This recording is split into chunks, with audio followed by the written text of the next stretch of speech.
القناطر التسعة بمدينة الزقازيق كانت تبدأ من هنا، في اتنين اهو مش موجودين تحت الكوبري لكن الباقي موجود.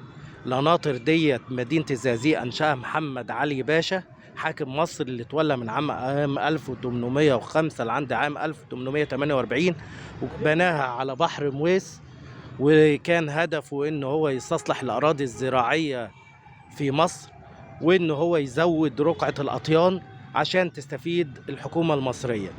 المسجد اللي في ظهر او بجوار القناطر ده مسجد محمد علي باشا. المسجد ده ما كانش بالشكل ده، لكن اللي طوره واللي خلاه بالشكل ده الخديوي عباس حلمي الثاني، واللي يرجع ليه الفضل في إعادة الحفاظ على الآثار المصرية في كل مصر مش في الشرقية بس. طبعا المسجد ده كان بناه محمد علي عشان يخدم العمال اللي بتبني القناطر دي.